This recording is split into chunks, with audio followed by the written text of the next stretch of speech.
Selamat pagi dan vanakkam. Hari ini kami datang ke Koil Sri Manalmedu Mariamman.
இந்த கோயிலில் சுமார் எத்தனை வருஷம் நீங்கள் வேலை செய்வீங்க?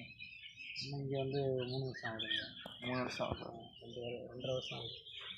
இந்த கோயில் சுமார் எத்தனை வருஷம் இருக்குது? இது வந்து காலத்தில் முன்னோர்கள் தமிழர்கள் வந்து இந்தியாவில் வந்து இங்கே வந்து சாமியை வச்சு வழிபட்டுருக்காங்க. இது ஒரு 200 வருஷத்துக்கு மேலே இருக்கும். 200 வருஷம். திருவிழா வந்து இப்போ ஒரு 50 வருஷம் 60 வருஷம் நடத்தி செய்கிறாங்க. தீமிதி திருவிழா வந்து ஒரு 30 வருஷம் நடத்தி செய்கிறாங்க. 30 வருஷம் நடத்தி செய்கிறாங்க. இந்த கோயிலுக்கு வர பக்தர்கள்லாம் என்ன நினைக்கிறீங்க? இது வந்து எல்லாம் பக்தர்கள்லாம் வந்து இந்த அம்மனை வந்து வழிபட்டு போவாங்க. ரொம்ப சக்தி வாய்ந்த மணல்மேடு மாதிரி மணல்மேட்டு மாரியம்மன் வந்து சக்தி வாய்ந்த அம்மா.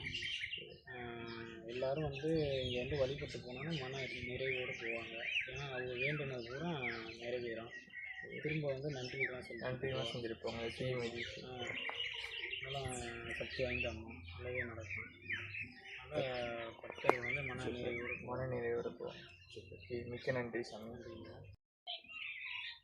வணக்கம் சாமி, என் பேர் மகிதன். நான் வந்து கால் பண்ணியிருக்கேன் வரேன். நீங்கள் இந்து மதத்தில் வந்து இப்போ ஒரு தமிழனாக பக்தர்களாக இருந்தால் என்னென்ன விதிமுறைகளை கடைபிடிக்கணும்னு நினைக்கிறீங்க? கடைப்பிடிக்கணும்னா இந்துக்கள் வந்து வந்து அமைதி, கோயில் ஆலயத்துக்கெல்லாம் வந்து ஒரு அமைதியாக இருக்கணும். அவங்க வந்து ஒரு நேர்மையாக இருக்கணும், ஒரு மன நிறைவோடு இருக்கணும். ஒரு ஆள் எப்படியோ வரணும், ஆம்பளையாக இருந்தால் சரி பொம்பளை பிள்ளைங்க இருந்தால் சரி எப்படியோ வரணும். எப்படி நடந்துக்கணும், கோயிலில் வந்துட்டு என்ன பண்ணணும், என்ன பண்ணக்கூடாது அதான் சொல்லணும். கோயிலுக்கு வரணும்னா வந்து கோயிலுக்கு வந்தோடனே வந்து அமைதி கடைபிடிக்கணும். எந்த சத்தம் போடக்கூடாது. அங்கிட்டு உள்ள பேச்சு, குடும்பத்தில் உள்ள பேச்சு இங்கே பேசக்கூடாது. நம்ம என்னத்துக்கு வேண்டுதலுக்கு வந்தோமோ அதை தான் இங்கே நினச்சிக்கிட்டு வரணும்.